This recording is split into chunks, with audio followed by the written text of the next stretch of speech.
Hello guys, kain tayo na naman ng pananghalian. Ang paksiw namin kahapon pa to. Ayan. Pero masarap siya. Yung juice na tira nila. Yung tira namin kahapon. Hi. Ayan. Yung paksiw na naman, may konti pang natira guys. Ayan. Kain tayo. Dati naghanghang na te. Ayan. Kain. Ayan yung kanin ko guys. Ayan.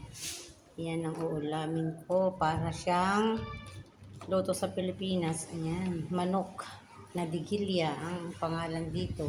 Sa Pilipinas, hindi ko alam ano bang pangalan niya. Apritada. Ayan. Apritada manok. Kain na tayo guys. Ayan. Ayan guys. Kain na. Ayan na guys. Ito na. Kain na tayo. Ayan. Kain tayo. Ayan yung chicken. Kain. Yung kanin te, may isda yun. Kalagay doon. Thank you for watching. Bye-bye.